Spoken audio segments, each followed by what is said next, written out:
What if I told you that while the world focused on Nazi war crimes at Nuremberg, an even larger atrocity was being quietly buried by the American government?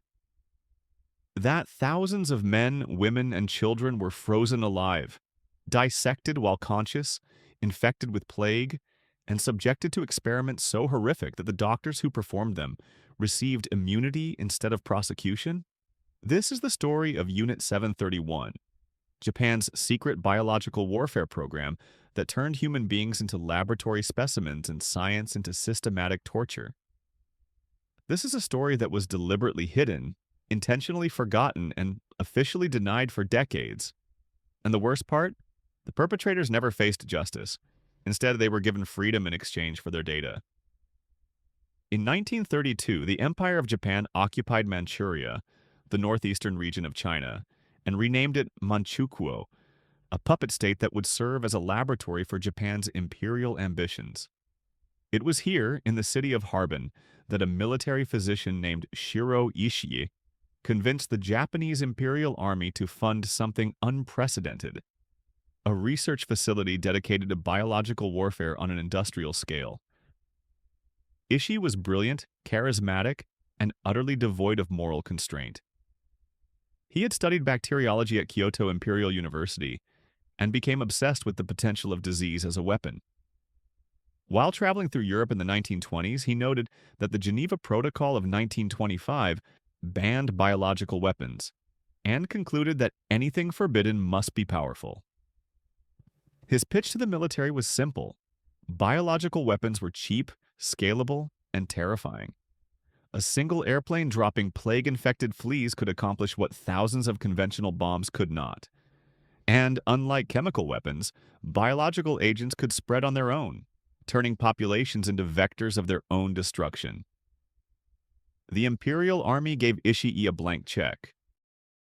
By 1936, construction was complete on a massive facility outside Harbin, a compound covering 6 square kilometers with over 150 buildings, its own airport, railway line, and crematorium capable of handling multiple bodies simultaneously.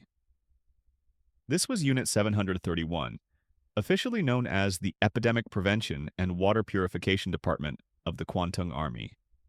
The official name was a lie. Unit 731 had nothing to do with preventing epidemics or purifying water. It was a death factory designed to answer one question: how efficiently can the human body be destroyed? What happened inside Unit 731's walls would remain hidden from the world for decades, but survivor testimony, declassified documents, and the confessions of former staff have revealed details so disturbing that many historians initially refused to believe them. The facility's subjects, prisoners called marutas, meaning logs to dehumanize them, were primarily Chinese civilians, including women and children, along with Soviet prisoners, Mongolians, Koreans, and even some Allied POWs. They were not convicted criminals. Most were simply people in the wrong place at the wrong time, arrested on fabricated charges and transported to Unit 731 to become experimental material. The experiments began with frostbite studies. Prisoners were taken outside in Manchuria's brutal winter, sometimes in temperatures reaching -40 degrees Fahrenheit. Their arms were exposed and periodically doused with water until frozen solid. Researchers would then strike the frozen limbs with sticks, listening to the sound. They reportedly made a hollow, drum-like noise when completely frozen. Then came the thawing experiments. Various methods were tested: hot water, gradual warming, even forcing prisoners to place their frozen limbs in fire. Researchers meticulously documented how different thawing techniques affected tissue death, amputation requirements, and survival rates. But frostbite was only the beginning. Unit 731 conducted vivisections, live dissections without anesthesia, to study the progression of diseases in real time. Prisoners were infected with plague, cholera, anthrax, typhoid, and other pathogens, then systematically dissected while still alive to observe how the infection spread through organs. Former Unit 731 member Yoshio Shinozuka later testified, "I cut him open from the chest to the stomach, and he screamed terribly and his face was all twisted in agony. He made this unimaginable sound. He was screaming so horribly, but then finally he stopped. This was all in a day's work for the surgeons, but it really left an impression on me because it was my first time. The rationale was clinical. Anesthesia would affect the body's natural response to disease, contaminating the data. So subjects were strapped down, fully conscious, and dissected like laboratory animals. Pregnant women were infected to study vertical transmission of diseases from mother to fetus. Children were used to establish baseline data for different age groups. Prisoners were subjected to extreme pressure changes, centrifuge experiments, and exposure to X-rays to determine lethal dosages. And throughout all of this, meticulous records were kept. Charts, graphs, photographs, scientific papers. Unit 731 operated as a legitimate research institution, complete with peer review, published findings, and academic collaboration with Japanese universities. But Shiro Ishii wasn't content with laboratory experiments. He wanted field tests. Between 1940 and 1945, Unit 731 conducted biological warfare attacks against Chinese civilian populations. Attacks that remain among the worst war crimes in history, yet are barely known outside of Asia. The methodology was sophisticated and horrifying. Plague-infected fleas were bred by the millions in special incubators. These fleas were then packed into ceramic bombs designed to shatter at low altitude, releasing clouds of infected insects over cities and villages. Other delivery methods included contaminating wells and water supplies with cholera and typhoid bacteria, dropping contaminated food supplies by air, and releasing infected prisoners into population centers to spread disease. The most infamous attack occurred in 1940 in Ningbo, a Chinese city with no military significance. Japanese aircraft dropped containers of plague-infected fleas over residential areas. Within weeks, bubonic plague broke out. The epidemic lasted months and killed hundreds, possibly thousands. Similar attacks followed in other cities, Changde, Kuzhou, and dozens of smaller towns. Estimates of total casualties from these biological attacks range from 200,000 to 580,000 Chinese civilians. The Japanese military documented these operations in clinical detail, treating mass civilian deaths as data points in ongoing research. But here's where the story takes an even darker turn. As the war turned against Japan and Soviet forces prepared to invade Manchuria in August 1945, Shiro Ishii faced a problem. What to do with the evidence? Unit 731 held over 3,000 prisoners at the time, along with years of documentation proving systematic war crimes. If this information fell into Soviet hands, the consequences would be catastrophic. Not just for Ishii, but for the entire Japanese military command structure. Ishii's solution was methodical destruction. All remaining prisoners were executed, some were poisoned, others were shot. A few were used in final experiments before being disposed of. The facility's buildings were systematically demolished and burned. Equipment was destroyed. Mass graves were excavated and the bodies cremated to eliminate forensic evidence. By the time Soviet troops arrived in mid-August, Unit 731 was a scorched ruin. Most of the staff had been evacuated back to Japan, taking with them the most valuable asset, their research data. Shiro Ishii and his team had escaped, but they hadn't covered their tracks completely. And when American occupation forces began investigating, they discovered something that would lead to one of the most controversial decisions in post-war history. In the aftermath of Japan's surrender, the United States established occupation headquarters under General Douglas MacArthur.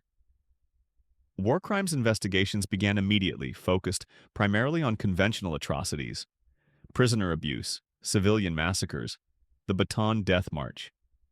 But whispers about Unit 731 began reaching American intelligence. Initially, the accounts seemed too extreme to believe. Vivisections, plague bombs, industrial-scale human experimentation? Some investigators dismissed the reports as Chinese propaganda or exaggeration.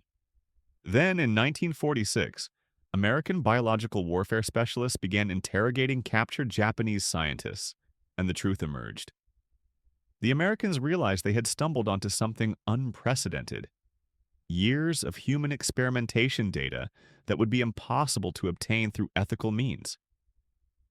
Data on how diseases spread in human populations, information on lethal dosages, infection vectors, and biological weapon delivery methods. From a purely scientific standpoint, it was invaluable, and the Soviet Union, America's new Cold War adversary, was also hunting for this information. This created a moral crisis at the highest levels of American command. International law was clear. The Nuremberg Trials had just established that human experimentation was a war crime. The judges at Nuremberg explicitly stated that data obtained through criminal experiments should never be legitimized by use, as this would create an incentive for future atrocities. But Cold War pragmatism won. In 1947, the United States made a deal with Shiro Ishii and his top researchers, full immunity from war crimes prosecution in exchange for exclusive access to all Unit 731 data. The justification was national security. American officials argued that if they didn't secure this information, the Soviets would, that the knowledge already existed, so refusing it wouldn't undo the atrocities, that the data could help protect American soldiers from biological attacks. The deal was kept secret. When the Soviet Union demanded that Unit 731 personnel be tried as war criminals, American officials claimed they had no evidence of biological warfare activities. Documents were classified, witnesses were hidden. The story was buried. Shiro Ishii lived freely in Japan until his death from throat cancer in 1959 at age 67. He never spent a single day in prison. He never faced trial. He died wealthy and respected, having worked as a consultant for the American Biological Warfare Program. Other Unit 731 doctors went on to prominent careers in Japanese medicine, academia, and pharmaceutical companies. One became president of the Japan Medical Association. Several established successful medical practices. Some taught at universities, training the next generation of Japanese physicians. None were ever prosecuted. The American immunity deal protected them all. For decades, the story of Unit 731 remained hidden. In Japan, the subject was taboo. Textbooks didn't mention it. Official histories ignored it. Survivors who spoke out were dismissed as troublemakers or communist sympathizers spreading anti-Japanese propaganda. In America, the documents remained classified under national security restrictions. In China, the communist government used Unit 731 for propaganda purposes, but with so much embellishment and political rhetoric that legitimate accounts were confused with exaggeration. The truth began emerging in the 1980s, when investigative journalists in Japan started tracking down former Unit 731 members and documenting their testimony. Books were published. Survivors came forward.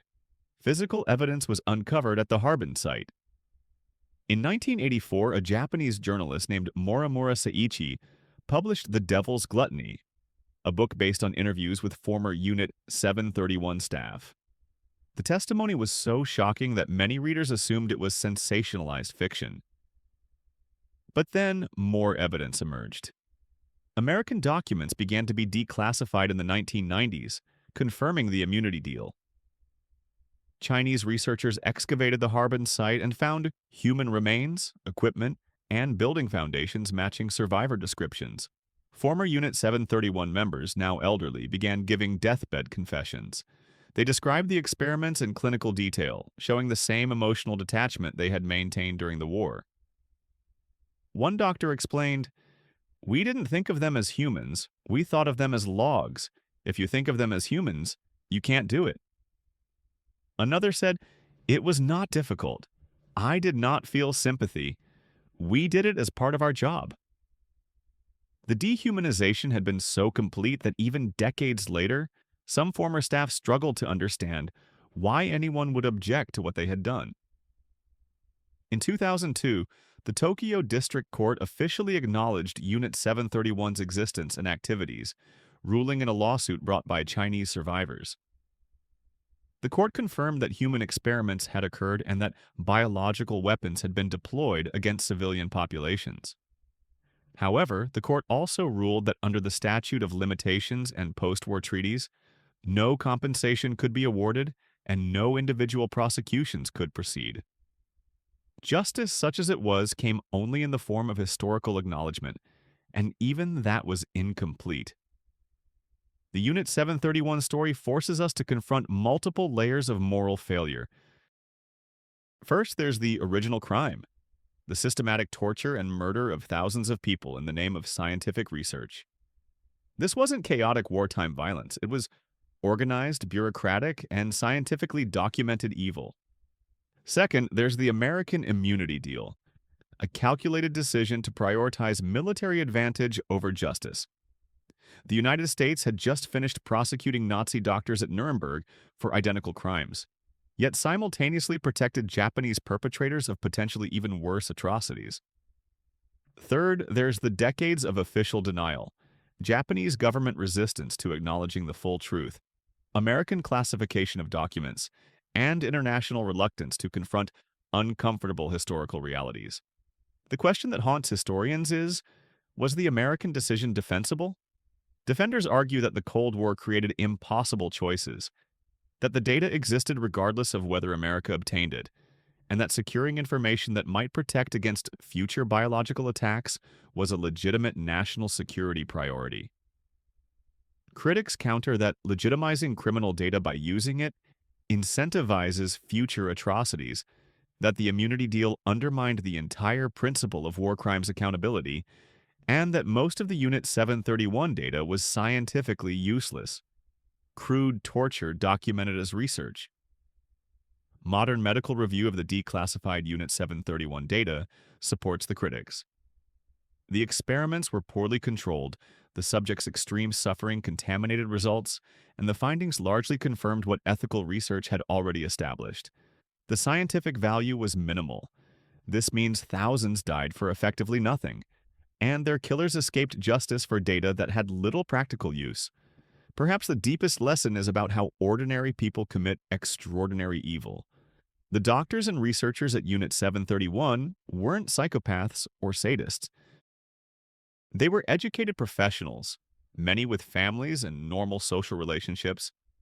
They attended the same universities that produced Japan's business leaders, teachers, and artists.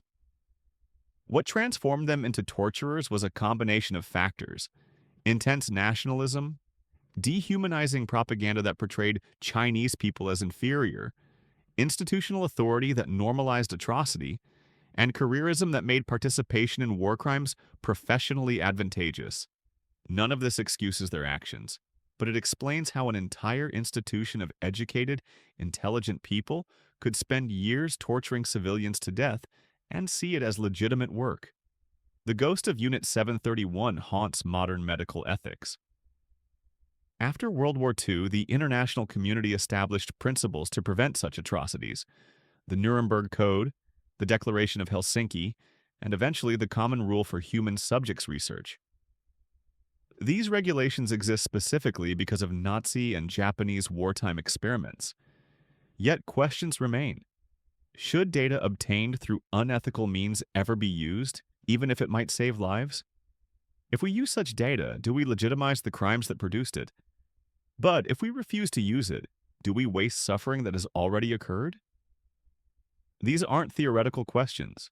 Modern researchers occasionally encounter Unit 731 data in historical medical literature, or Nazi hypothermia studies, or other criminally obtained information. The decision whether to cite, build upon, or completely reject such data remains ethically contentious. The Unit 731 story also reveals how justice can be sacrificed to geopolitical expediency. The American immunity deal established a precedent. War criminals can escape prosecution if they possess valuable information. This calculus continues today in decisions about whether to prosecute foreign intelligence assets, whether to grant immunity to regime officials in exchange for cooperation, and whether strategic interests outweigh accountability. Perhaps most disturbingly, Unit 731 demonstrates how quickly atrocity can be forgotten when it's politically convenient to forget. In Japan, textbook controversies continue over how or whether to teach about Unit 731. Some right-wing politicians still deny the unit's existence or claim the evidence is fabricated. Mainstream Japanese society has largely avoided confronting this history, just as it has struggled with other wartime atrocities. In America, the immunity deal remained classified for decades, and most Americans have never heard of Unit 731, despite the United States' direct complicity in ensuring its perpetrators escaped justice. In China, the subject is used for nationalist purposes, but often without nuanced historical analysis, making it difficult to separate legitimate scholarship from propaganda. The result is that one of history's worst war crimes remains poorly understood, inadequately acknowledged, and incompletely confronted. Today, the site of Unit 731 in Harbin is a museum. You can walk through the ruins of the facility where thousands were tortured to death in the name of science. You can see the furnaces where bodies were cremated. You can view photographs, documents, and surviving equipment. The Chinese government built the museum to ensure the atrocities would not be forgotten. But attendance is low. International awareness remains minimal. The story stays buried not through active censorship, but through passive neglect.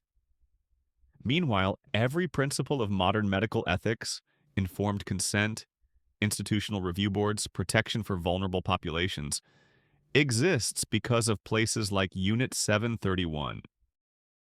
Every time a researcher submits a protocol for human subjects review, every time an ethics committee rejects a study as too risky or dehumanizing, every time a medical student learns about the Nuremberg Code, they are living in the shadow of Harbin.